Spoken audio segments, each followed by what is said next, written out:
I just want to say, before Anna starts speaking, it's been a real blessing to have her. She doesn't like accolades and things like that, so deal with it. We have been really blessed to have Anna with us and to do these Ratio Christi nights. I'm newer to the church as a pastor here, so I've only got to be in person for a few of them, but as soon as I heard them, I went to the YouTube page and listened to the rest of them because they were so fascinating and wonderful and just incredible. So you guys are in for a great evening. But I just wanted to say welcome, and I'll hand things over to Anna. Thanks. Okay. Did I turn it on? Okay, I did turn it on. Hi. Hi. Nice to see you. I have a polite disclaimer this evening, so we're going to start with a little bit of a disclaimer just to give you kind of a heads up. We're going to be covering some painful social issues, including abortion. I'm well aware of how rife with emotion that topic is, and so I want to be transparent up front that my handling of that and the rest of the subject matter tonight is not to make anyone in-house or watching online who has experienced abortion in any of its facets to feel attacked. But I realize sometimes this cannot be helped, even if I wish it otherwise. So I'm going to ask that you please consider joining me in what I know you can handle well, whether you agree with me or not. And it's what's called the Oxford manner, meaning that you're capable of entertaining and honestly considering a series of thoughts as an exercise of pure reason. This way we can come to a knowledge of the truth together, knowing that this is what was intended, and not that you were singled out as a target. For this reason, I have not shied away from images of genocide in this presentation, including one image depicting the foot of an aborted child for reference. In my initial setup for this presentation, that picture was not included, but after realizing that Google has made it near impossible to access real photos of aborted fetuses, even with Safe Search off, it is my duty as your friendly neighborhood apologist to do the right thing, to honor the dead that are purposely being hidden from public view, and the free access of information in what is supposed to be the penultimate nation of personal freedom in the world. I will not surprise you, and there is a warning in case you wish to look down both visually as well as, I'll give one verbally. I'll alert you when the images of genocide have passed as well, so you can look back up. Please know that I'm a dedicated Christian. Jesus has healed me of a great many things. He can certainly heal what you've experienced and will do so if you'll let him. Life after an abortion included. All right, we have made it to our final study in deconstruction. It is over after tonight, so if you've been bored this whole time, it's over.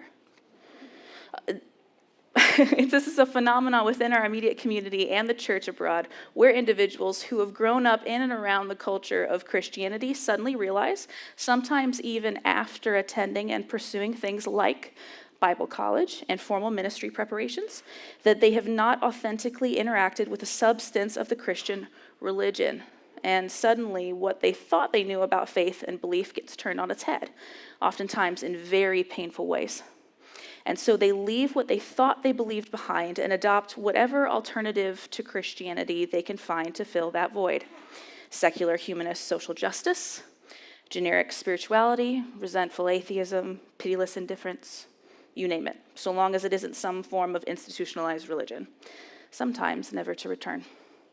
If you've been with us through our previous sessions, then you'll note that we spent the first session defining the problem, addressing the philosophical foundations of common objections, and then moving through material that I know you will face soon if you haven't already, while blazing head-on through weird passages of Scripture that are often hang-ups for Sunday school-type deconstructionists.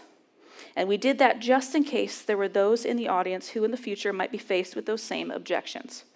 Session 2 built on the foundations of Session 1, isolating the number one objection that deconstructed Christians raise to we apologists, hell, where we once again made a precise investigation of the misunderstandings surrounding eternal separation while simultaneously facing head-on more random, weird Bible verses that just don't seem to get focused on regularly enough for those verses to not get used as ammunition in a deconstruction context and in more emotively based series of objections.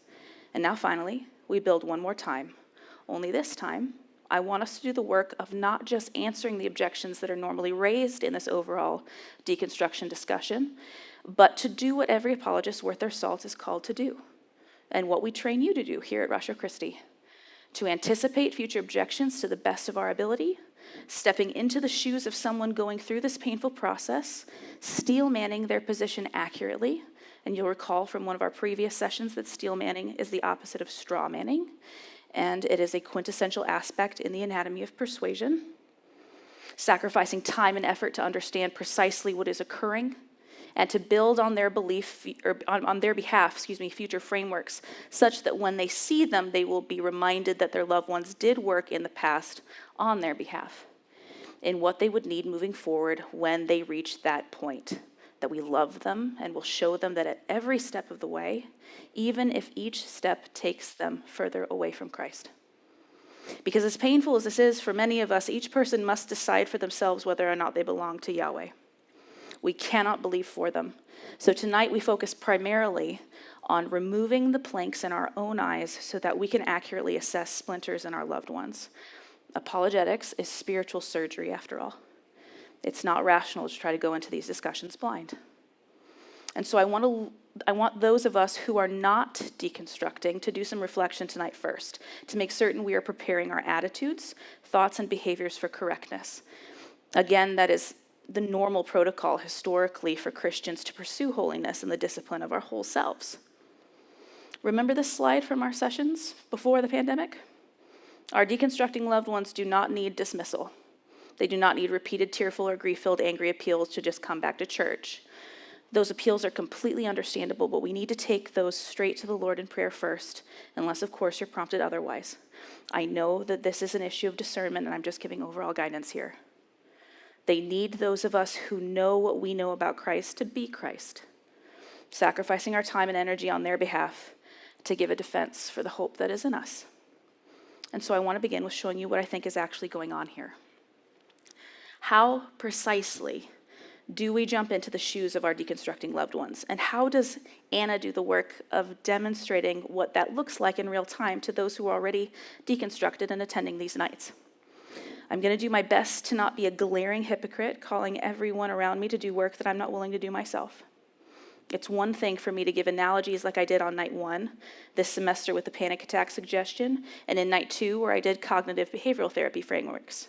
It's quite another to take hours to sit down in dedicated personal reflection and to be thoughtful about what going through deconstruction might look and feel like for my loved ones, and then forcing myself to get precise about their very real and very genuine experiences. Because those are two markedly different things, and I want to be clear about that. If we claim to be the church and we claim to care about those in our midst going through this, then we must do both.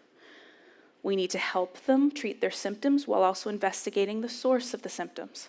Treating symptoms of an ailment without investigating what caused the symptoms is, after all, a form of malpractice. And since we are representatives of the great physician, malpractice is never favorable. So we do both. Nights 1 and 2 are treating symptoms, and now we're going to talk about isolating the source. So here we go. It's going to sound like I'm rambling for a few minutes, but I promise I'm not, so just walk with me in your mind for a minute. I'm not introducing you to anything uniquely mine. I'm just going to show you how I walk through my knowledge base to try and do what I have been encouraging you all to do so that you can see what I mean. I'd like to suggest that what I think may be happening in the head of a deconstructing Christian is a sort of sublimation. In psychology, sublimation is a mature type of defense mechanism in which the person believes that an impulse they're having is unwanted. And for our purposes, because they believe the culture around them won't accept the behavior. For example, a common sublimation is what happens when you go through a bad breakup. Immature defense mechanisms are to recoil into alcoholism or self-destructive behavior. A mature defense mechanism would be to funnel all of those negative emotions into doing something the surrounding culture would see as positive. An example of this would be when someone responds to a bad breakup by funneling their negative emotion into a home renovation project, for example.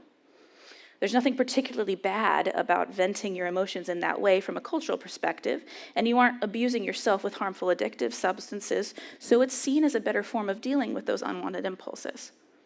Sublimation is why you hear some parents teach their children to release frustration by screaming into their pillow. as opposed to biting their sibling, for example. One is an immature vent, and the other is a more mature or more preferable vent of those emotions. You get the idea. What sublimation attempts to do is to relieve painful emotions as quickly as humanly possible, and in a way that the surrounding culture will not judge as harmful. There are no value judgments here, except in the case of physical harm. So anything will do as far as a vent is concerned, so long as it's culturally subjective, mature type vent. And in the case of our current culture, a mature type vent is being sought in the form of low resolution thinking and representation of the world. Our culture makes a practice of low resolution thinking.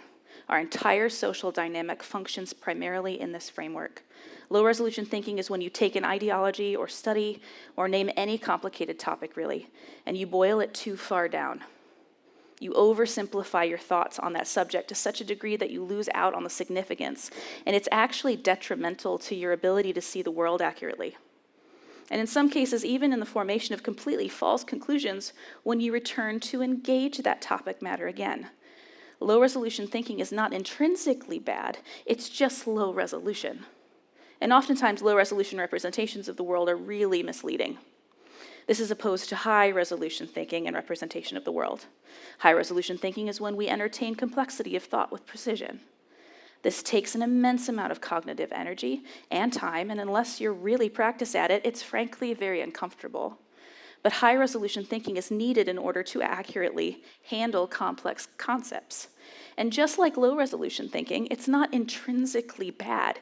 It's just that it's not always necessary. And so why would a human being ever opt for this on a regular basis when low resolution thinking generally works? I'll use an example from one of my favorite psych lectures that is a personal example to me to illustrate. You've heard me reference cars and other community nights, so you'll already be familiar. Okay, consider your car, for instance. Your daily driver, nothing special. No one goes through the process of thinking through every nuanced mechanism in our vehicles every time we drive them. We consider our cars on a low resolution level. For us, our car is the thing that gets us from home to work or the grocery store or whatever. We don't really think about it, we just get in, turn the key, and go, for the most part. But the reality is that our cars are extremely complex, and they always have been, whether we think about it actively or not. We just don't engage the complexity in our thoughts because low-resolution consideration is all that is needed to accomplish the task at hand. And this is, after all, the fundamental definition of something working. You don't have to think about it anymore because it works and you can move on. Very rational, but also low resolution. But what happens when your car breaks down? Immediately, we're flooded with the reality of complexity, and for me, and I bet for you, it happens at a level that produces real and immediate stress and anxiety. Now my car is not just that thing that gets me to my destination. Now the car is full of detailed needs and parts that have massive implications. How will I get to work? What will it cost to fix this? Can I trust the person who is diagnosing the problem, or am I being cheated or duped somehow? Will my husband take this happenstance as a learning moment for his mechanically anxious spouse to study YouTube videos on how to replace a starter because he insists I need to know how to do that in the zombie apocalypse? Will the subsequent fight that occurs because I'm already late for my meeting and I would prefer to be eaten by zombies than learn how to replace a starter affect my marriage? See? Complexity. The car always had these elements. I just never engaged them on a cognitive level because it is really unpleasant psychologically and I wasn't being forced to by anyone or anything yet. And why would I? How could a human being possibly function in high resolution thinking all the time on every subject? We can't. We'd be basket cases. But this low resolution, high resolution dynamic has implications for us on a way deeper level than cars. You have behavioral norms. We all have them. Things we've operated in our entire lives but have never thought about on a complex level. And these personal norms are the mechanisms that drive our individual judgments and personal philosophies, even our worldview itself. We have low resolution behaviors we can't even completely isolate in our minds. How do we know this? Well, you can identify these norms on a low resolution level because you'll get upset when someone else violates one of your norms. And we see this happen on a regular basis in interpersonal relationships. Have you ever experienced that person who for some reason just gets on your nerves, but you can't quite put your finger on why that is? Also, why is your favored form of loading the dishwasher intrinsically better than your spouse's way of doing it? Why is it when someone out of the blue offers you your choice of coffee cup, you immediately discover that you do have a preference, but it's not clearly evident to you why that preference exists, since 2 seconds ago, you didn't even know those coffee cups existed at all? Why do you walk into the sanctuary of a church and immediately have a preference on where to sit? Why are you sitting in the position you're sitting in right now, as opposed to the person sitting next to you? It's just comfortable, I guess. You think to yourself as you realize that the you that is you inside of your head has never precisely broken down why the you that is you inside of your head is like that at all. And that would be because you haven't needed to. Low resolution thinking is preferable because it's less invasive and it's more comfortable at first gloss, and it normally works, and our culture adores it and practices it at most levels of analysis in our everyday lives. But the you that is you inside of your head is actually insanely complex. You have habits and intuitions that are a consequence of your learning and your social environment. And you actually have no idea where your philosophical and therefore behavioral norms come from exactly. There are psychological mechanisms that we're still discovering. It's actually impossible for you to detect precisely how these things developed in your psyche. And it's all of this phenomena in all of its complexity which exceeds our normal comprehension. Because, again, why would we bother paying attention to any of those things if we think our life is working? Just like in our car analogy, so long as your life is working, the complexity moves to the periphery of your mind.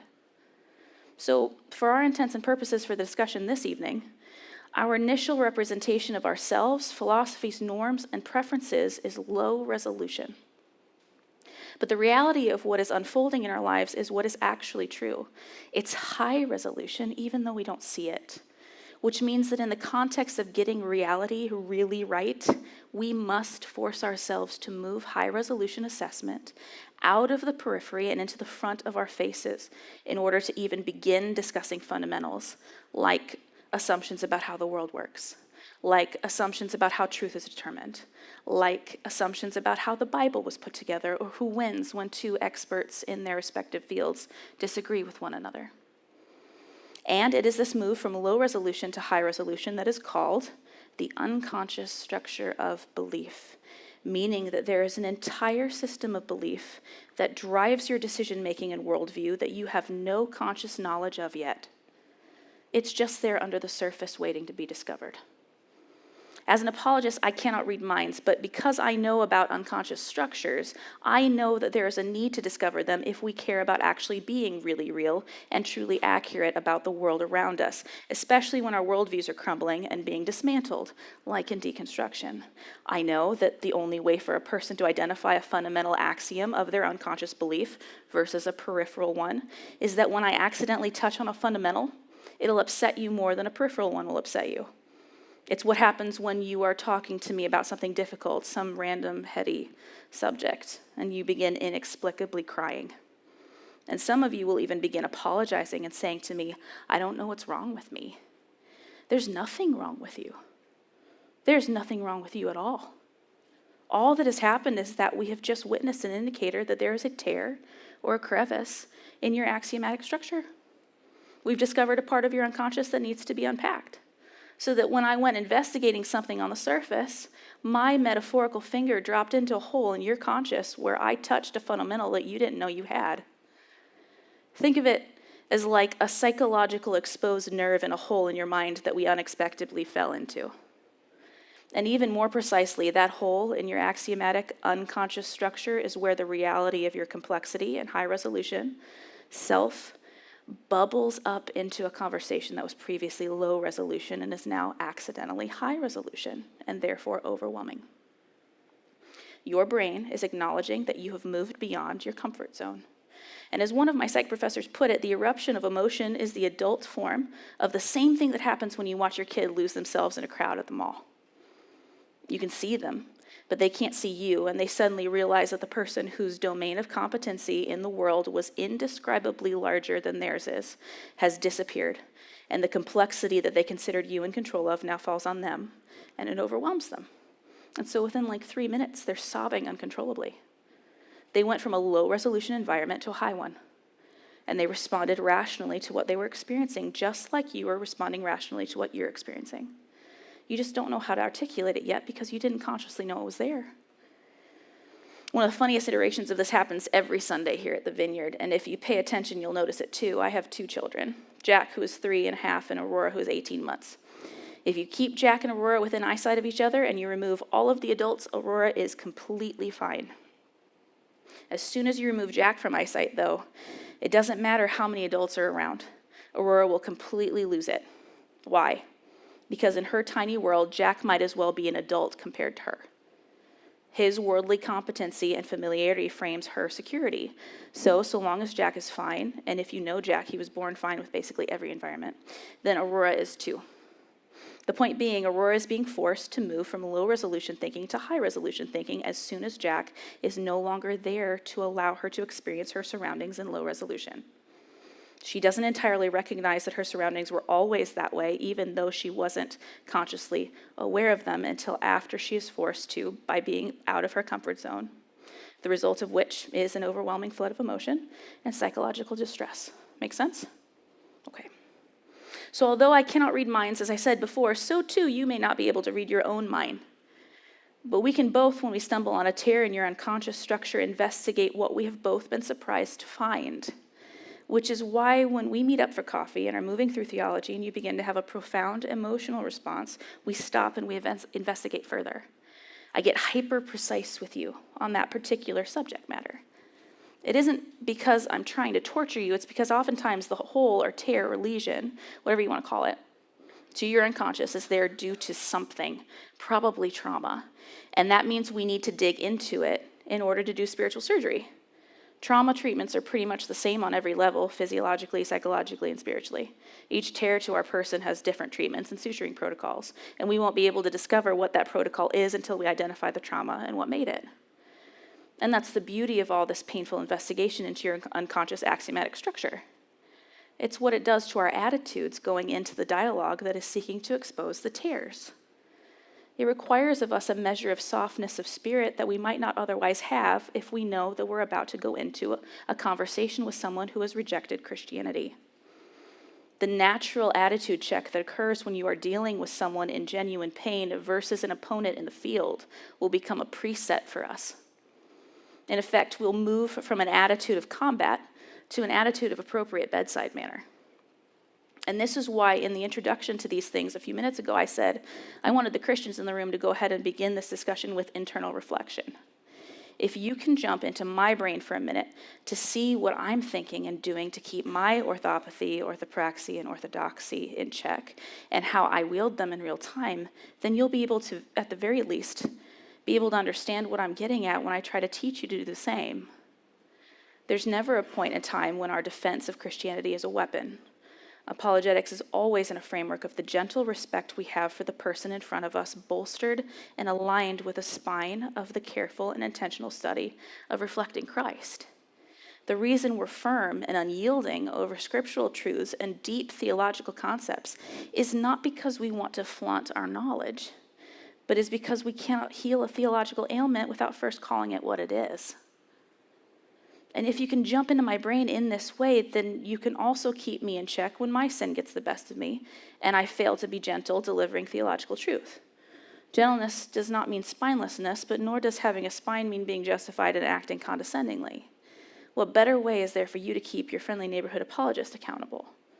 Right? How's that for full transparency?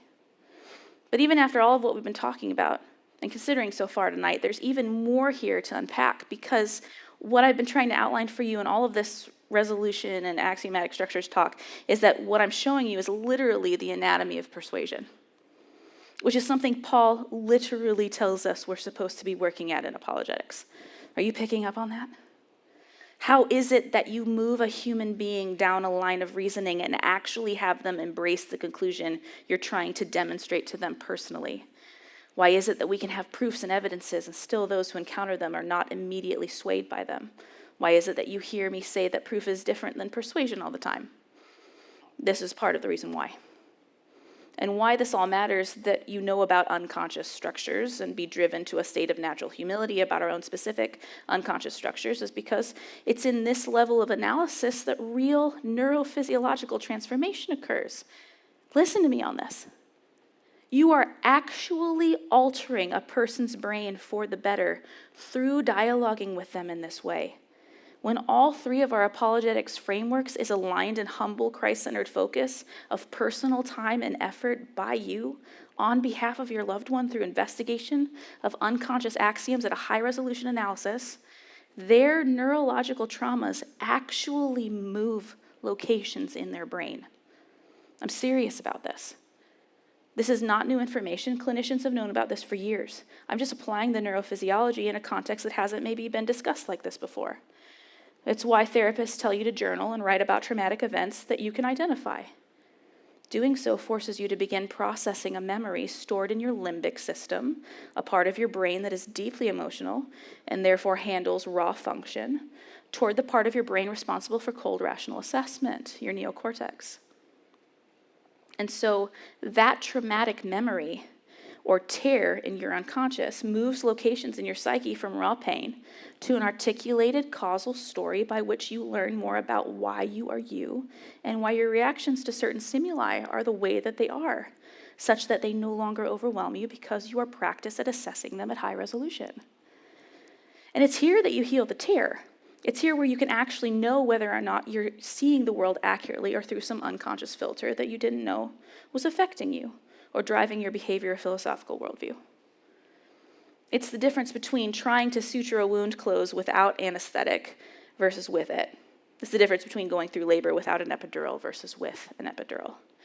You're going to be able to process this better if we decrease the emotional pain. The remarkable part of this moment is because we as training apologists are quite literally healing a foundational axiom of your personal behavior through the process of Christ-centered dialogue. And with this knowledge, we're able to do the spiritual surgery needed in a way that the person who experienced the trauma can process without further psychological pain. The psychological environment with which the dialogue occurs matters. And it's up to us, as the apologist, to do the work of promoting that environment so that the person in front of us can see reality for what it really is while we keep the environment from becoming so overwhelming that they can no longer explore their trauma without further pain. Now, there's still debate on precisely how the move of memories in this scenario happens physiologically. We know that it happens. We just don't know how precisely it happens on a cellular level. But we do know that brain lesions, those are physical tears on the brain, can be healed, and if done effectively, the result is the release of the protein responsible for cell differentiation, cell shape and movement, maintenance of tissue and tissue survival, effectiveness of skeletal muscle and capillaries, as well as neuroregeneration. The only protein that we know of that can heal brain damage is this, laminin. That shape look familiar to you? This is the protein responsible for holding you together as a unit on a cellular level. All of the specific wrinkles of your brain adhere to each other because of this protein. Interestingly enough, this is the protein that forms the structural scaffolding in almost every tissue of an organism, meaning that we aren't talking about humans only here. We're talking that this protein holds all things together on a cellular level for all life on Earth, including plants. As your friendly neighborhood apologist, I am going to suggest that the fact that this looks like a cross to you is 100% not a coincidence. But wait, guess what? There is even more. If I take you into a space where your unconscious tears begin healing, your mental space becomes a new environment. And in new environments, we know that dormant genes will turn on inside of your nervous system, which will then code for new proteins. Those new proteins then in turn unlock and turn on new circuits in the brain. Those new circuits are what drives new behaviors. Those behaviors are what drives your habits, and those habits are what drives your character out of which you reap your destiny, as my childhood pastor would say. which means the more that you allow me to expose you to apologetics in a Christ-centered environment with the intention of persuading you of healing real neurological trauma when we encounter it, what I am actually facilitating is a space where all of the potential you that is dormant in your genetic structure might become unlocked over time. Apologetics is not arguing people into the kingdom. Apologetics is the intentional self-sacrifice of time and cognitive discomfort, the practitioner operating in high-resolution cognitive environments on behalf of the person in front of us so that they have the security and freedom to move about their brain accurately, heal trauma, and observe themselves being transformed without becoming overwhelmed. Apologetics, in effect, is ultimately practicing self-sacrifice all the way down to a cellular level. And is that not, Christians in the room, after all, what we're supposed to be doing with our short time here on earth anyway? If we've been tasked by God to be placed in a location where some of our loved ones are undergoing deconstruction, they've sublimated because they didn't think their questions or concerns surrounding the church were welcome, and so they vented into a type of spiritual atheism because that appears to be the healthy outlet given what they're seeing others do around them. And now they're stuck there because they're not being given the type of environment by which to explore and expose their unconscious axiomatic structures. And the only thing they're exposed to is low-resolution thinking. Then isn't it our duty, given all of this information, to be driven to our knees in prayer, self-reflection of our own role in all of this, and careful study of Christianity in order to invite them into that healing environment? Which means if you're a young Christian wondering what it is that your purpose in life is and what you really mean by that is that you're asking, what am I supposed to do as my job?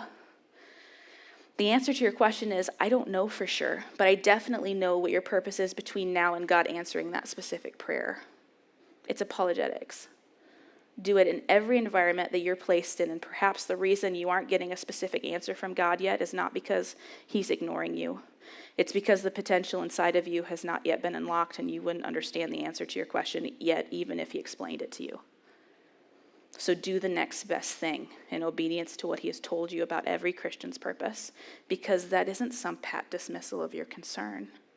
It is instead the very vehicle by which your concerns are addressed by God and the mode through which he has tasked all of us to get there. So is this not what we should all be doing with our time?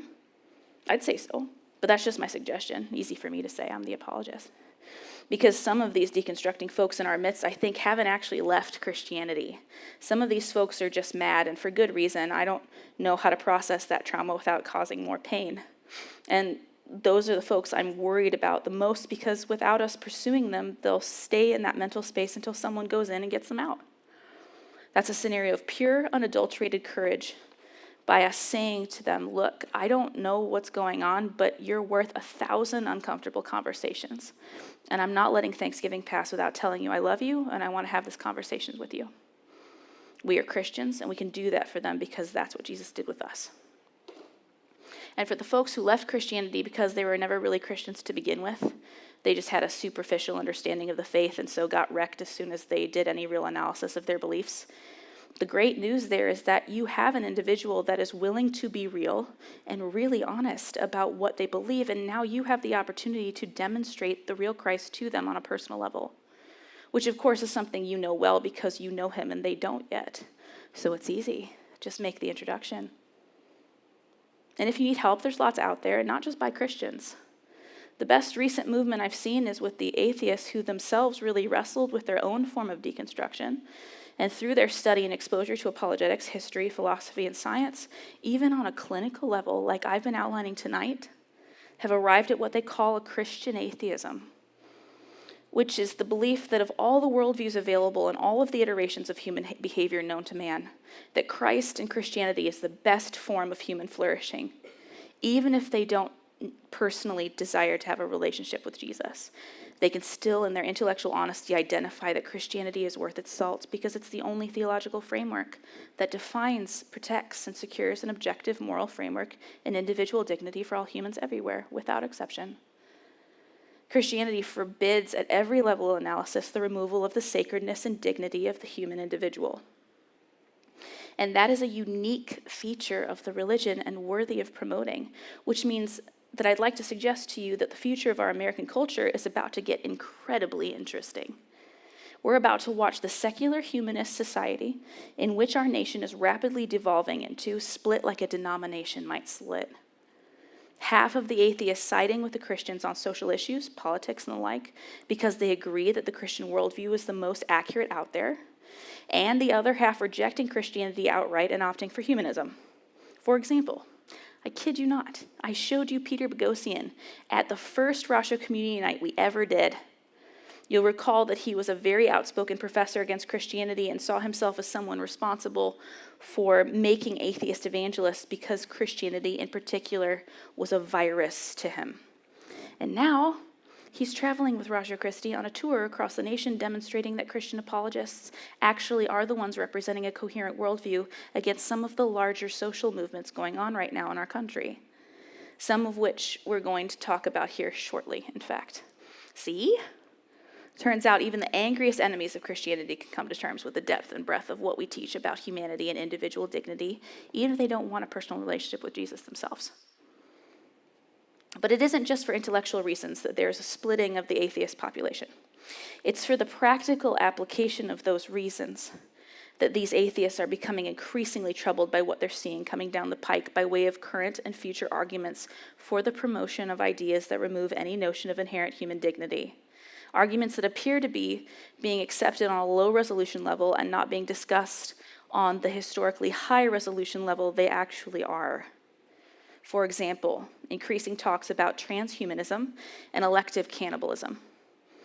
Transhumanism is a movement, and I'm synthesizing a lot of information here, so know that seeks to upgrade the human body. So where your body has physical limitations like your eyes can only see so far, transhumanism would seek to develop technology to increase your optical abilities beyond normal human thresholds, for example. Robotic and digital implants could, if developed successfully, turn you into a superhuman of sorts. But in general, a large focus of the transhumanist movement is an attempt to achieve a general utopia for human biological flourishing, perfect bodies, and immortality. Transhumanism has a ton of different facets, but for the purposes of this talk, I'm just going to focus on that last part, because what we're seeing happen in the initial stages of this movement is that, number one, they're finding that it's easier to manipulate human tissue to that end if it's still developing in the womb. And number two, that in the meantime, since we haven't yet eradicated death, perhaps the best thing to do with that tissue is to recycle it in order to decrease our carbon footprint on the earth.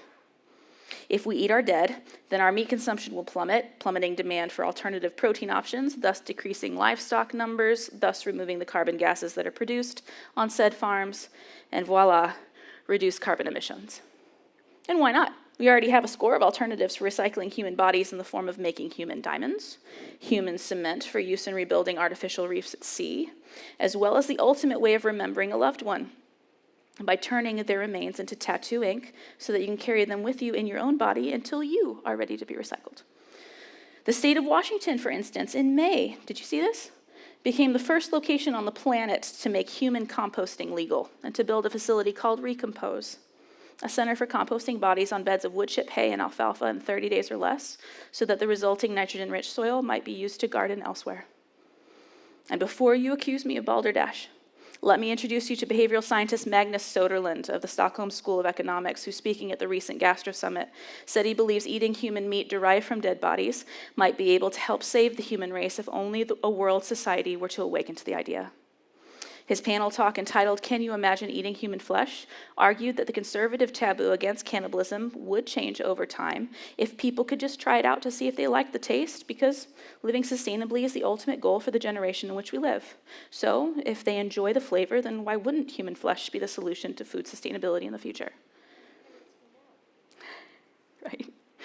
And presumably, this mindset explains why Dutch television sensations Dennis Storm and Valerio Zeno echoed that sentiment by pointing out that cannibalism is not illegal in the Netherlands, consulting actual cannibals as well as butchers for the best cut of meat for their first try, and then televising their elective surgeries of a small portion of each other's buttocks and abdomen sautéed and consumed live on air.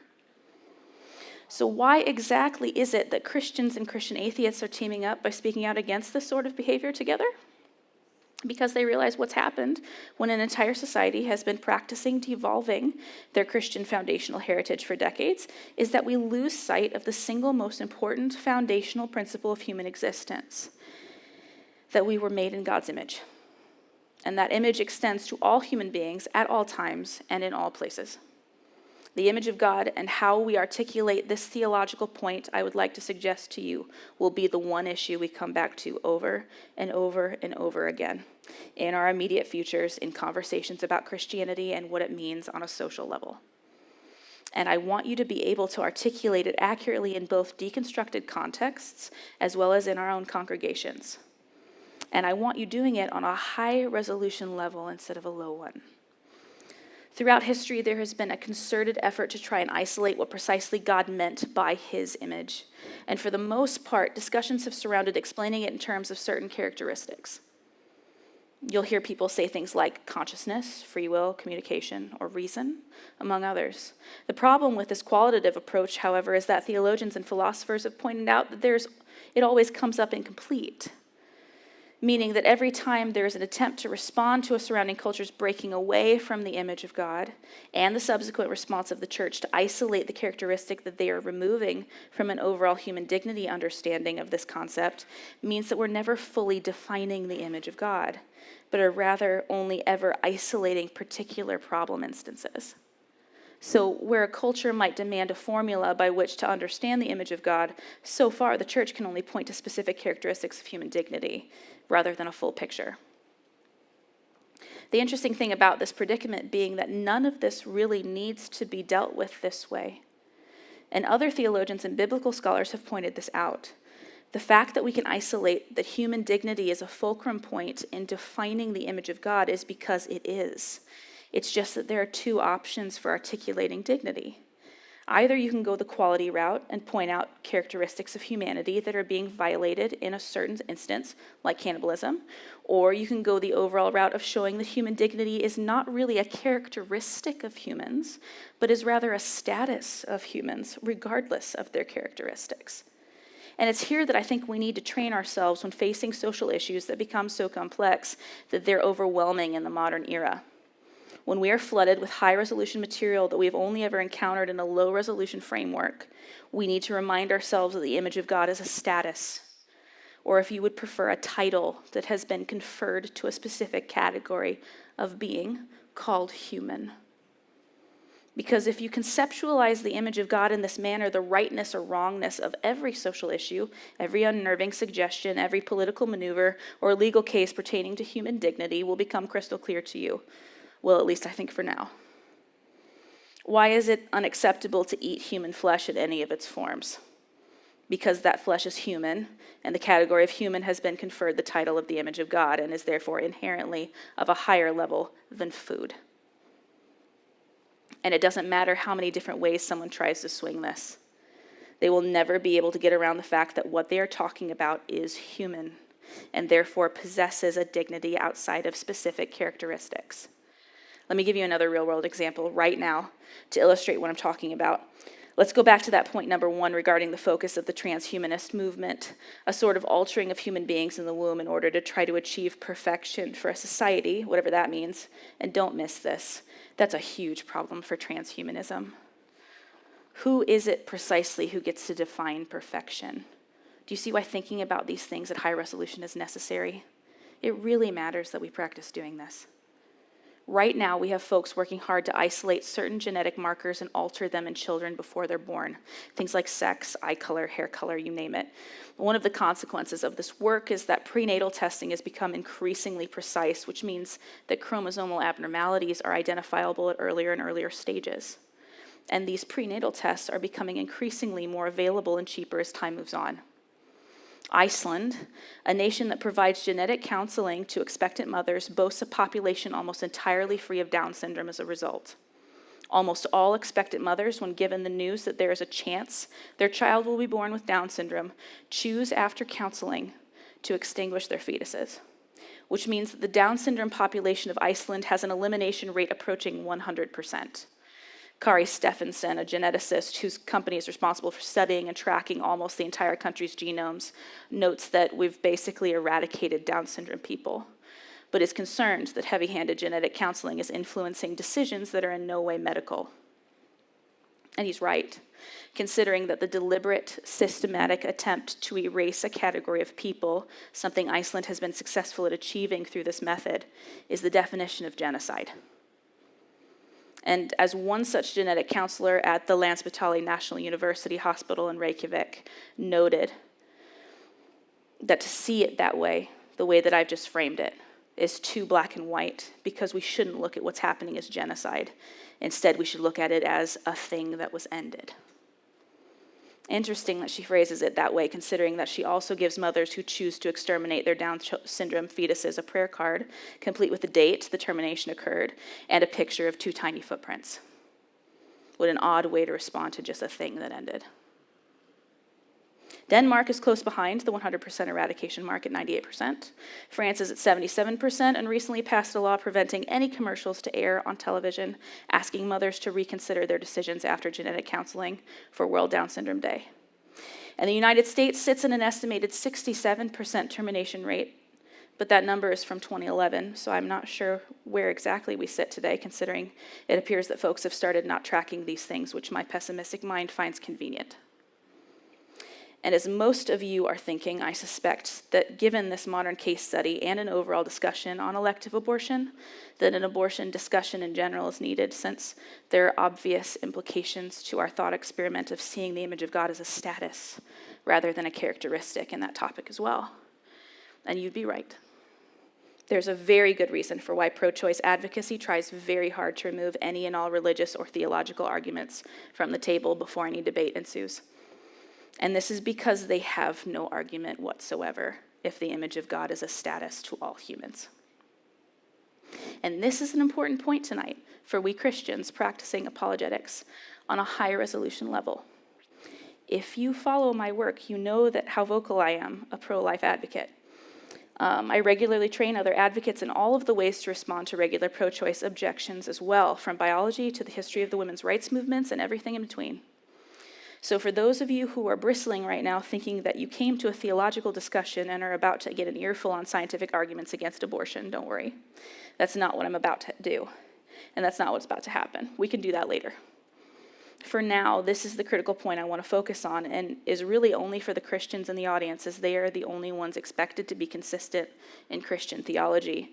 And because remember, tonight is a night of self-reflection and plank pulling to the edification of our minds.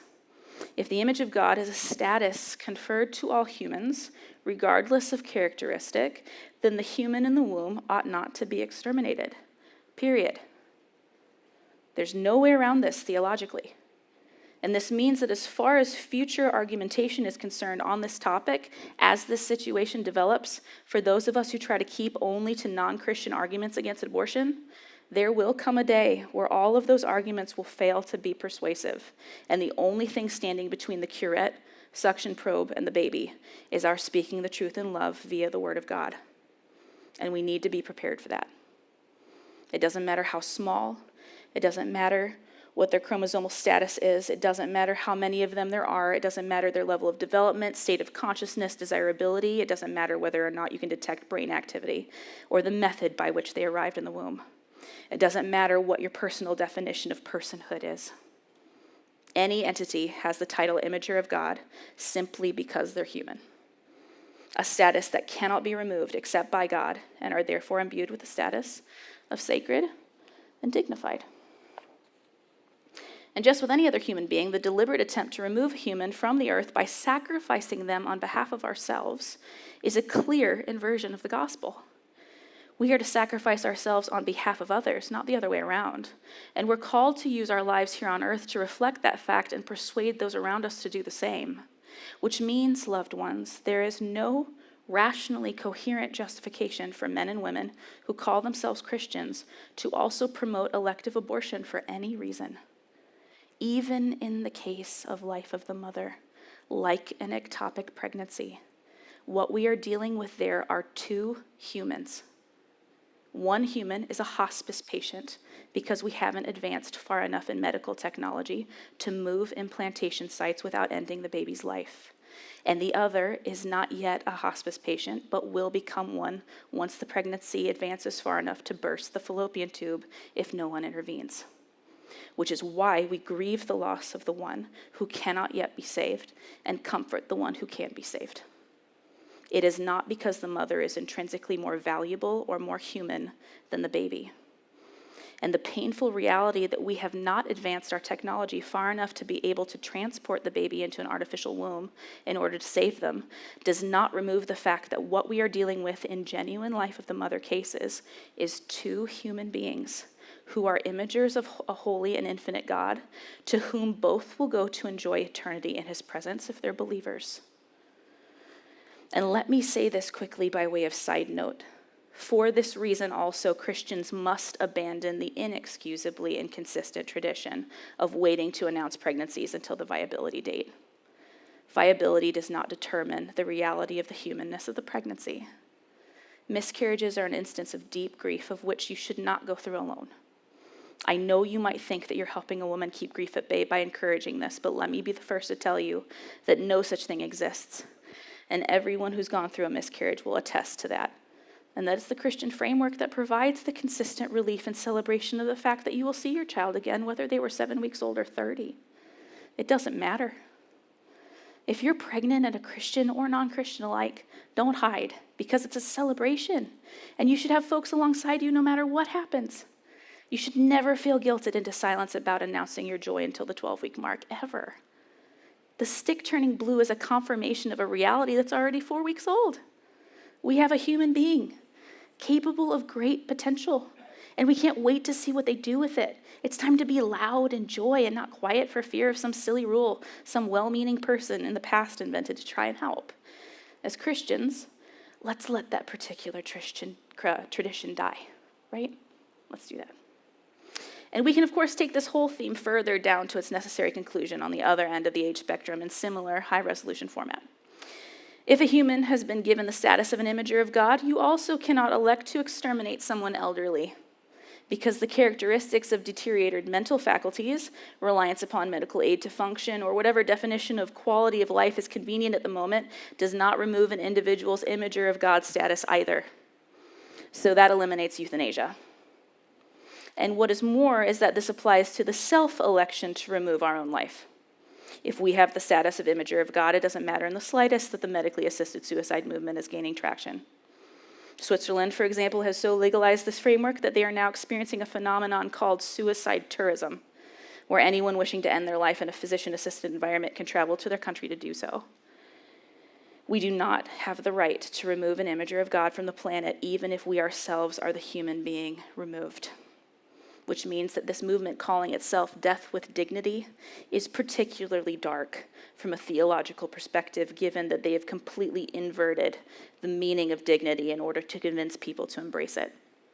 And physicians engaging in this activity, as well as the euthanizing of the elderly, invert their vows to protect the sanctity of life by redefining the Hippocratic Oath to include the current society's definition of life and exclude the original intention of their vow to protect the sanctity of life, period. Not just the lives that they personally think are worth living. All right, here's your verbal warning. As promised, the next slides are a series of photographs of genocide. And so through all of this, you should be picking up on a theme. And it is this theme that those atheists aligning themselves with the Christian framework have picked up on too. In the cases we've just discussed, we have thought experiments that essentially boils down to a very old and very well-documented human phenomena. It's literally present in every civilization in the history of mankind. Here's your high-resolution word: Infra-Humanism. Or more simply, an overall treatment of one's in-group as more human somehow than an out-group. Remember this word, you will be using it. It's the movement of the definition of what it means to be human, to be whatever is convenient at the time for whoever is in power. It's the sacrificing of the weak on behalf of the strong. The reason that this is a troubling development is that for all intents and purposes, if we adopt a secular humanist framework, which it looks like we're going to do here fairly rapidly as a nation, there is absolutely nothing wrong with casting the world into categories of in-groups and out-groups. Since secular humanism denies objective moral categories and favors personal or societal preference as the vehicle by which morality is judged, then infra-humanism is given the green light to flourish, because the fulcrum point for assessing the case studies that I have just given you will only ever be personal or societal preference. Infra-humanism does not require secular humanism in particular as a foundation for its practice. In fact, it can be found in many, many alternative religions to Christianity as well. It just so happens that our culture, as well as the rest of the West, has begun favoring secular humanism in particular, and so we'll be seeing the non-overtly religious iteration of infra-humanism in our future. So long as a society says, yeah, we'll go ahead and look the other way on X, Y, or Z issue, the human beings who find themselves in the out group will be exterminated by those in the in group. Don't believe me? Let me show you just a few less modern examples. And that's the end of the genocide slides if you want to look up. We will begin with the great death pit of Ur, dating to 4,600 years ago, and the very same city out of which Abraham was tasked by God to leave in Genesis. The sacrifice of outgroup individuals of non-noble or non-royal birth to honor a recently deceased royal, was the practice of this particular society. Human sacrifice was done over a period of days. Initially, the deceased royal's body was preserved through a smoking procedure and application of mercury to maintain it through the festivities. Once complete, live attendants to the deceased were sealed into the burial chamber with bricks. It appears the attendants were allowed poisons to consume, given that they're buried with intact headdresses and cups nearby. However, after this ritual is complete, human sacrifices begin in separate chambers or sunken courts called death pits, where up to anywhere between 6 to 80 people were walled in to slowly die of asphyxiation or blunt force trauma, as guards were also walled in with weapons to keep the occupants from attempting to break out. It's believed the grandeur of the spectacle was performed in order to feature the power of the king, who made his home in the great ziggurat, thusly demonstrating to those watching that he held the power of life and death in his hand as their God. Which means, if we are keeping in mind our hermeneutic circle, which I know you know well by now, as we exegete passages of Scripture, and if this is Abraham's context of understanding how God's work, then the whole sacrifice of Isaac episode is critical for Yahweh to communicate to Abraham in a way that is uncoerced, that he is both truly God and very different from the Ur royals claiming to be divine that Abraham has only ever known. When communicating with a God, human sacrifice would have been expected by Abraham, yet when it came to the task, Yahweh instead provides a ram in the thicket to preserve the potential human sacrifice's life, a reversal of the societal and cultural norm when interacting with the divine of the day. Yahweh communicates that he, although truly God, is not a God like Abraham had previously known. And don't miss this. The fact that the sacrifice that was provided in lieu of the human one was specifically a ram caught in a thicket would have been deeply impactful, given that we have evidence that Ur royalty was adorned with silver and gold miniatures of animals caught in thickets, which means that Abraham would have come from a context where humans were sacrificed to honor graven images of rams caught in thickets, only to find that when dealing with Yahweh, rams caught in thickets are sacrificed to preserve human life. The point being that in this cultural context, the out-group of non-royals was sacrificed on behalf of the in-group royalty. And of course, this is shared amongst many other ancient cultures, where a person's class status determined their sacrificial potential. The lowest class, of course, being non-royal children.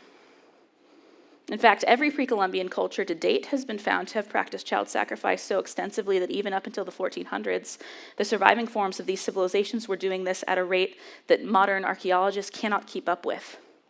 There are currently 3 active dig sites in Peru, out of which have come more than 600 bodies, and of which the chief archaeologist Ferran Castillo reports, "It's uncontrollable, this thing with the children. Wherever you dig, there's another one." But most famously, across the pond in the area of Phoenicia and Carthage, is by far the most extensively documented practice of child sacrifice. Canaanite child sacrifice practices are so well attested historically that our documentation for it spans a millennia. What would happen is that the people would make deals with whichever avenging god they wished to commune with, Baal, Moloch, Kronos. Doesn't matter, because the result would be the same. Instead of vowing to the god on their own lives, they would vow to one of these gods on the lives of their children, so that if they received the thing that they had asked for, they would then take their child to be slaughtered as a compensation for the blessing. And if they didn't have any children to do this with, they could go to the market where impoverished children were sold as stand-ins to fulfill these vows. I'm going to let Cleitarchus, one of Alexander the Great's historians, who was present to witness these things firsthand, describe to you what happens next.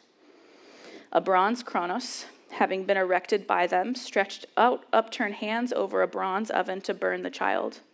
The flame of the burning child reached its body until, the limbs having shriveled up and the smiling mouth appearing to be almost laughing, it would slip into the oven.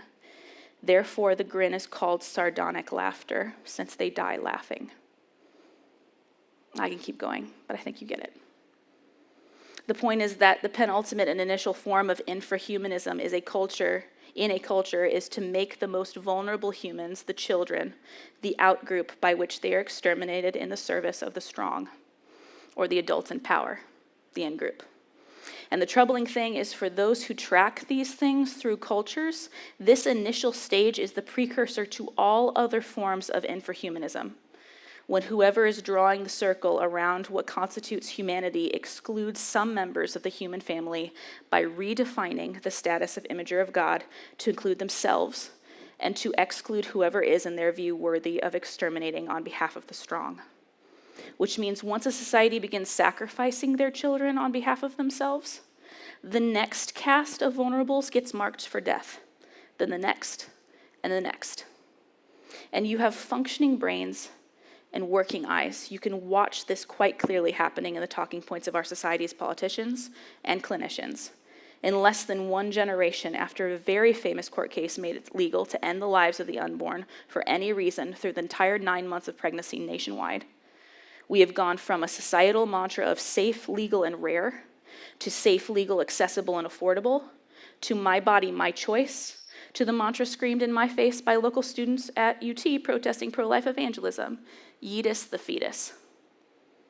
It is self-evident that the argument for abortion changes annually and not toward the initial promise of rarity. The lowest abortion rate ever recorded by Planned Parenthood's Guttemacher Institute for the US was in the year 2017. The rate was 2,363 abortions per day. If you assume no one in these abortion facilities took a lunch, that would be 236 abortions per hour or 4 abortions per second. And that's the lowest rate.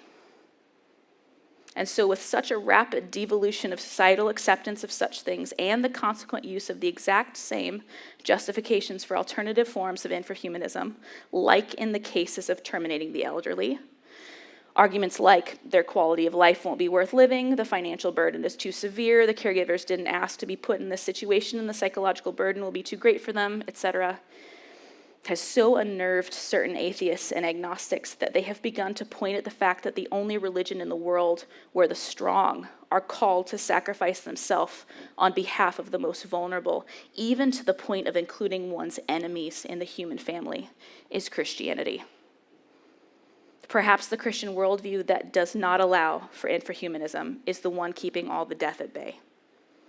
We have arrived at quite a place when even the world's most vocal critics are concerned that perhaps getting rid of Christianity is not a good idea if what Christianity does is keep worse things at bay. But Anna, isn't there that one Bible account in the Old Testament where God himself induces an abortion as punishment for a woman who is suspected of being guilty of adultery? Is not that an instance of God ordaining abortion, at least under some circumstances? Yeah, you'd be referencing the ordeal of bitter waters in Numbers chapter 5, a fitting final set of weird Bible verses brought up by deconstructing Christians and even some pro-choice advocates. So I'll spend some time outlining this, and then we'll end our semester in deconstruction and open up for some Q&A. Let me give you the background context in case you've never read it. This passage is an instructional description of what to do in the case of a husband who suspects his wife has committed adultery, but he has no proof. If such a thing occurs, the husband is to bring his wife before the high priest in the tabernacle. She is to affirm an oath that she will accept whatever Yahweh's judgment is of her, since he and she are the only two parties who know for certain the truth. And then she is to drink some water with dust from the tabernacle floor mixed with bits of parchment containing verses surrounding the topic of adultery. If the woman is innocent, nothing will happen and she is free to go. But if she is guilty, she will experience bitter pain in her abdomen as it swells, followed by her thigh falling, and that will be the sign that Yahweh has found her guilty of the accusation and exacted the penalty for her behavior. No matter what happens in this divine trial, once the verdict is rendered, the woman goes free. The ordeal of bitter water is a protective clause for women who are living in an environment of being suspected of adultery. This predicament would have been grievously difficult for women in these states, as no matter whether they're guilty or innocent of the suspicion, every facet of their life would have been affected, from a peaceful living with one spouse all the way to doing business amongst the camp. Unresolved suspicions of all types left to fester inside marriages and communities can plummet a household into permanent chaos. Suspected adultery being an obvious example of how this might come to be. If this was occurring within the tabernacle framework, everyone would be witnessing this dynamic, and the woman's reputation would be tarnished beyond repair. Moreover, the husband could simply accuse his spouse, divorce her, the result of which would be destitution and ruin for the woman, all on the basis of a no-way-out scenario, whether she was actually guilty or not. And so this law is present for a multitude of reasons, the most obvious being to reestablish marital harmony when irreparable damage has threatened a divorce, and to restore any reputational damage that this dynamic has caused the accused party in the greater community framework. But even more importantly, and this is for anyone who's ever experienced domestic violence at the hands of raw emotional brutality, this law could be appealed to by the woman or the greater community in order to expose irrational jealousy to the point of physical danger, which is what the Hebrew word there rendered jealousy includes. And this is significant here. The only way to accuse someone of adultery in front of a human court in the tabernacle framework is upon the testimony of 2 witnesses minimum. Not witnesses to the actual event of adultery, but rather 2 minimum who are willing to stake their lives on their testimony, as the penalty for witnessing falsely is that the verdict that would have been rendered on the original person accused now falls on the witnesses who lied. Investigations were significant back then too. Just like today, trials aren't some quick thing in a tabernacle framework. And in the case of adultery, that punishment is stoning. On top of this, the witnesses, if the person accused is found guilty, are required to be the first people to cast stones upon the guilty before the rest of the community, which means not only must they be willing to take the penalty upon themselves if they're being flagrant with their testimony, but they must also be the initial executioners after the verdict is rendered. The point being, there's a very specific protocol in order for a human court to have jurisdiction over a case.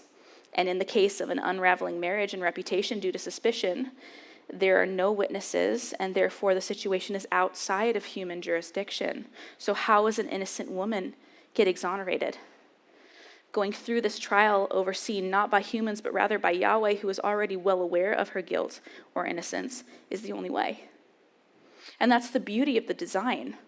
Absolutely nothing happens to the woman if she's innocent.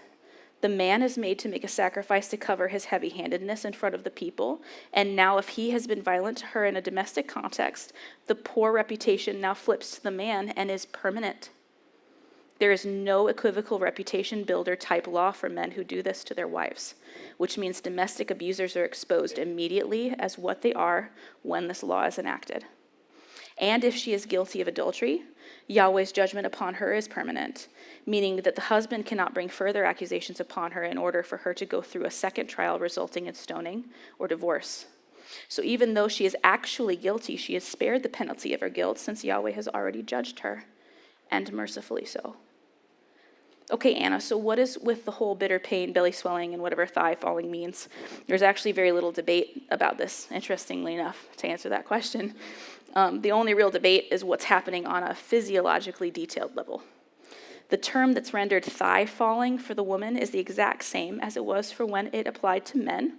It's that you are no longer able to bear children. It's a euphemism.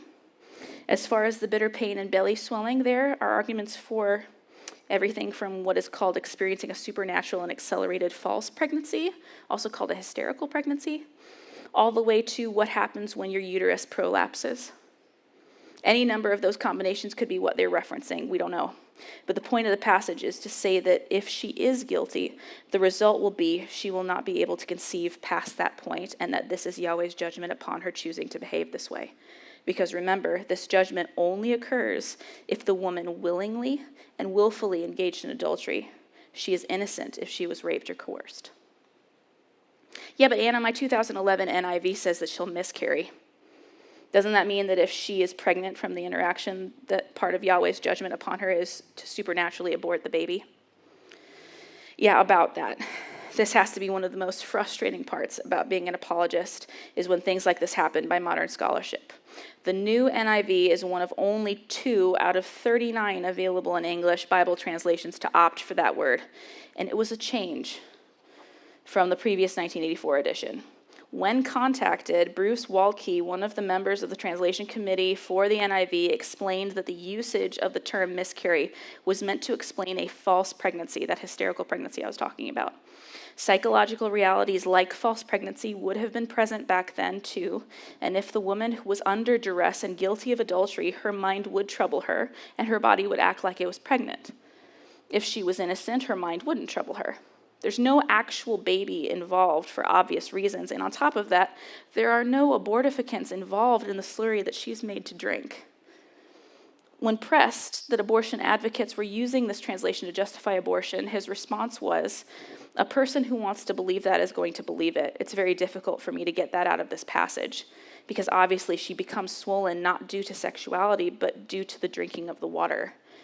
Maybe miscarry wasn't the best translation, but I think it carries the intention of the passage. There will be no baby. When pressed further on how this passage was being used as proof text for abortion, he replied, "Using this passage to justify abortion shocks me." So too with other translations that use miscarry, the other one. It's the Hebrew and Aramaic lexicon of the Old Testament. Editor Mervyn Richardson explains that the introduction of miscarriage he stands by, but admits that perhaps they should have left it the way it literally reads, since the true term, miscarriage, is a speculation. Vern Poythress of the English Standard Version Oversight Committee has this to say to the whole debacle. It's not as if the editors of the NIV are trying to be manipulative. They honestly think that this is a euphemism, but that translation is purely postulation. Other biblical passages that describe a miscarriage use more direct expressions to make the meaning obvious. The particular Hebrew phrase that appears here doesn't appear anywhere else in the Bible, leaving little guidance for interpretation. Either way, it's not really parallel to someone using modern abortificants. The water's effect is supernatural, meaning non-clinical, because it varies depending on whether the woman is guilty or not on whether she is pregnant. Another factor is this special role that God has here, that he himself is doing a supernatural judgment that doesn't authorize human beings in general to bring a judgment on other people. What Christians could say is, we believe in protecting the life of the unborn child, but God has the right to take life whenever he wants, and of course he does. And Poythress is right, as well as Wayne Grudem, who is general editor of the ASV and was asked the same question.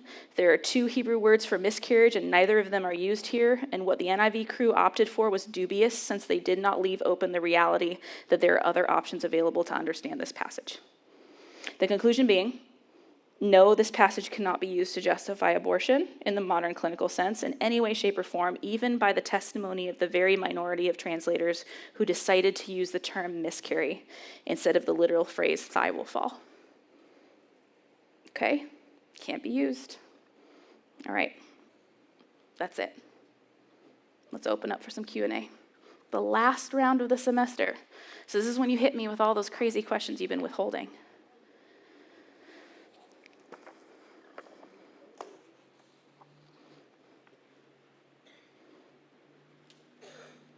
Go for it. Is this on? Oh, it is. Hi, Isaiah. Hi, Anna. So earlier you were talking about assisted suicide. Where would you draw the line between, say, assisted suicide and, I don't know, I guess an example would be something like late-stage leukemia and refusing treatment. And Refusing treatment? yes. Yeah, so medical treatment, so the question was, if you couldn't hear it, what's the line between assisted suicide and refusing treatment when you're already dying of something? So already dying of something that cannot be cured, and our treatments, all the treatments are doing is either keeping the person, prolonging the person's life for whatever reason due to comfort. I'd have to take it on a case-by-case basis. There's a difference between someone who's already dying and somebody who's electing to die because they no longer wish to live but would live if they were left alone without taking the pill. So there's a difference there. There's also a difference between the amount of pain and the level of, like, how much of our clinical material is keeping them alive. So there's a difference between, like, being on a ventilator versus not, versus hospice care, which is effectively keeping somebody comfortable until they expire naturally. All of those things I would have to take into account. So to answer your question, it's not a cop-out. I would have to take it on a case-by-case basis because I don't have a formula, and I'm not sure a formula is appropriate for me to try to make up from the stage right now. I would probably mess it up. That being said, though, are they remaining in a dignified human form, dignified biblically, all the way through? Or is something happening where there's somebody else involved saying, I don't really want to deal with this anymore? Go ahead and take off. You see what I mean? Like, there's a difference, and intention matters. So the answer to your question is, I don't know. I don't know where the line is, but I know where the intention is. And if we take it on a case-by-case basis, I bet we would be able to figure that out pretty quickly. We'll see. I hope you don't feel like that was a cop-out. Okay.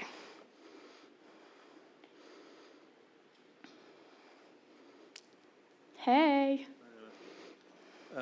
This is playing on the rest of that. Okay. I think it's just like everything else in the scripture. Mm-hmm. It is the intent of the heart. Mm-hmm. And so if the intent of the heart is, like you say, I just don't want to deal with this anymore or whatever, mm-hmm. is different than,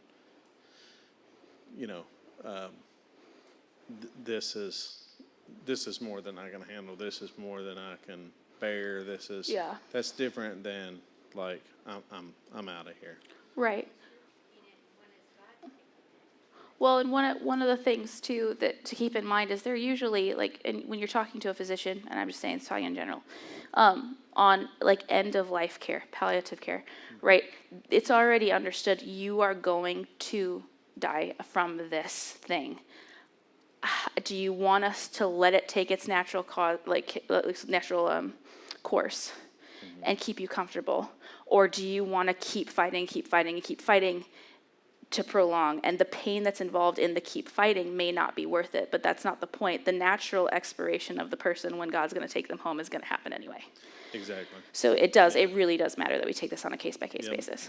My dad fought 18 years ago. My dad passed, and he fought for 2 years fighting cancer. Mm-hmm. And so he took the long route, mm-hmm. And fought it out for 2 years. And there was a lot of time in that memories and things that were made in those 2 years. Mm-hmm. But, like you say, I believe that if he had said, well, I'm just not going back to the doctor, whenever his time was going to expire was going to be it.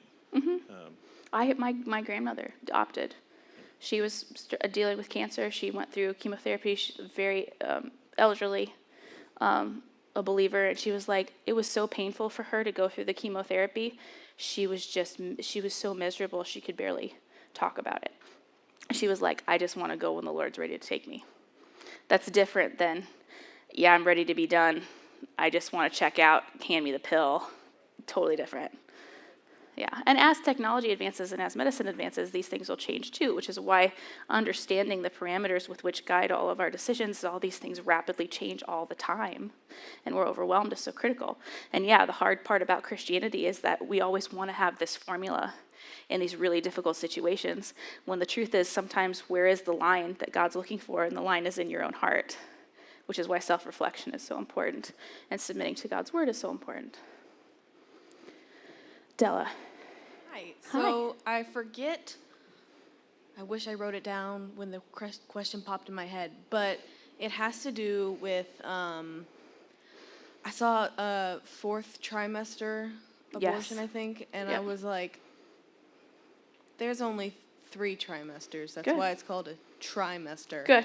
And so does that brings up my question of, is it age of consciousness? Like when can a child register Christ, I guess? I can't find the words to phrase it.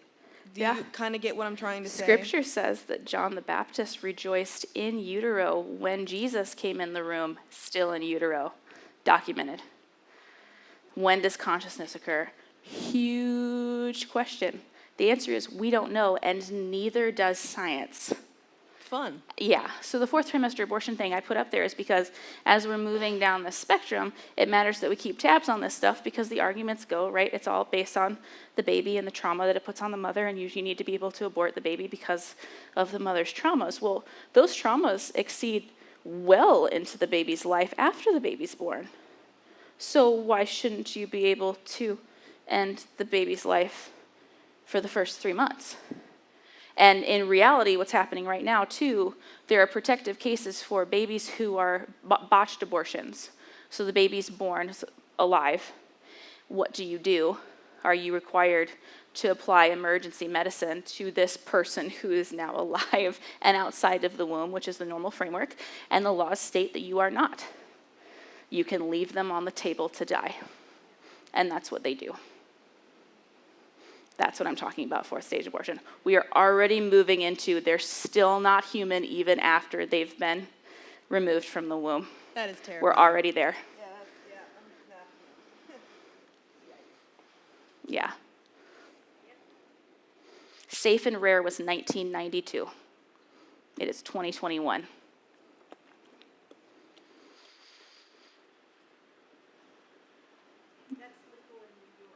I'm sorry? The 4th stage abortion, I have to look at a couple of them. New York for sure. I think California is another one. No surprises there. Probably New Jersey. I'd have to double check. I don't have a map for that, but it'd be easy to find.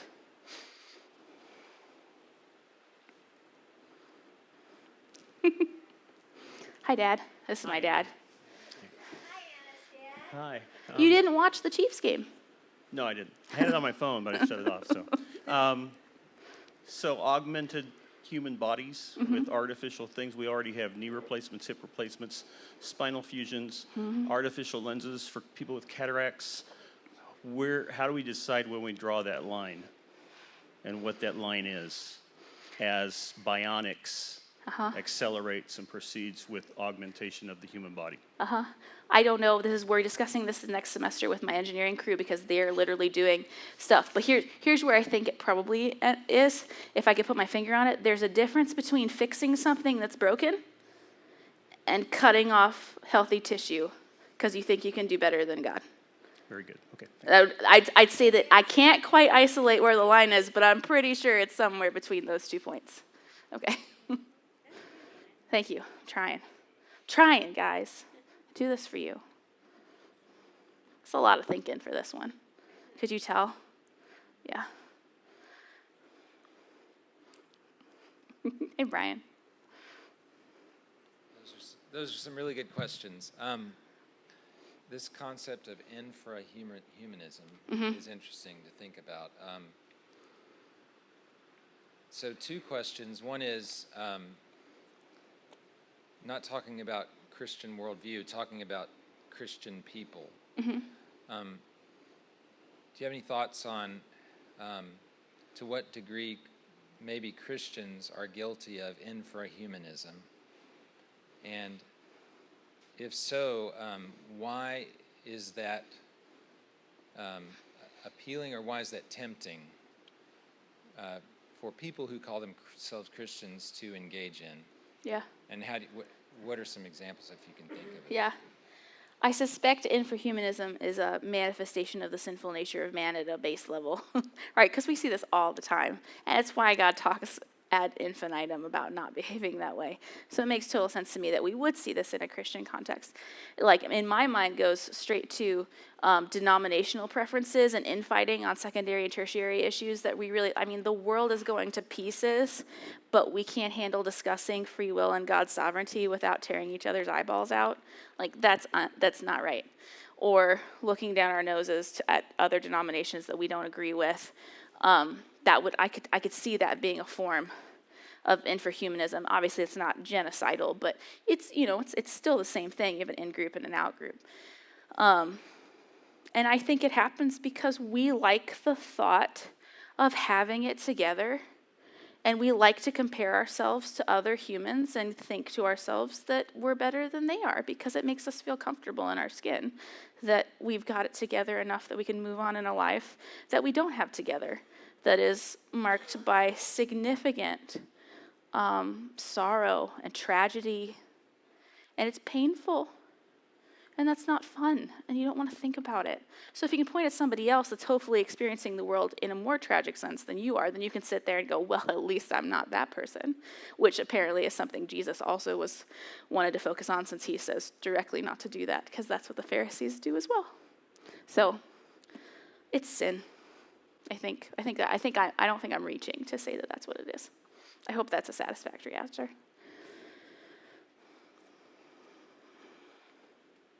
Kuba. Hey, I was thinking, how should this picture you painted about the high resolution, low resolution thinking, how should that affect the way we approach evangelizing and reaching to new people? Should we try to keep them in their low resolution thinking as long as possible and only go to the high resolution thinking when we have to? Yeah. Or should we try to build the high resolution thinking and then go back to the low resolution? Yeah. Okay. So that's theory of evangelism, which is a class that you can take in many seminaries, and it's actually a massive debate between folks who are doing this, because some folks think, and rightly so, the gospel is not a difficult message. So presenting it in a way that is not hyper difficult or too heady or you're going to lose the person is exceptionally valuable. At the same time, we live in a situation in a society that is so hungry for high resolution thinking. It's almost like as soon as you start talking about this stuff, people are like, what? Remember cannibalism? Yeah, you were there for the first cannibalism. The talk I gave on campus on cannibalism that you guys got a little piece of here was one of the highest attended meetings we've ever had, and I've had to repeat it 3 times. And it's the only topic I've had to repeat on that level, because people were so interested on how to answer this question because they didn't know how to answer it themselves. So the high resolution, the hunger for that, I think, is there as well. So what do we do in an evangelism sense? This is Anna talking. This is just my own personal view. You pray actively as you go out, and the person who comes to you, whatever the Holy Spirit tells you to do, you run with that. That being said, you shouldn't be afraid of doing any of the different ones, because it's whatever the person needs in front of you. So try to stay away from, and this is why I train you guys with this, try to stay away from formulas, right? And if you're really nervous and you really need those tracked formulas where you say you're on a script and it's A, B, C, I understand, but try to get away from that. Have a conversation. Be real. Do we really know Jesus? Let's introduce him. But that's just my 2 cents. And we'll practice.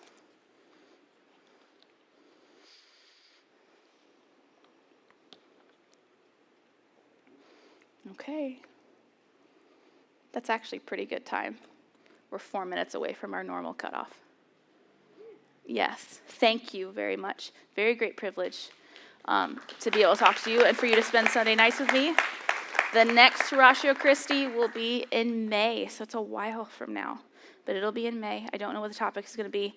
And just by way of correction, because I just remembered, I said that we do astral projection on campus last talk, if you were here for that, because my brain was going faster than my mouth. We do not astral project at Ratio Christi on campus. I teach on the topic of astral projection at Ratio Christi on campus, just by way of clarification. All right, be safe. Merry Christmas. Happy Thanksgiving. I'll be here if you want me to answer more questions, okay?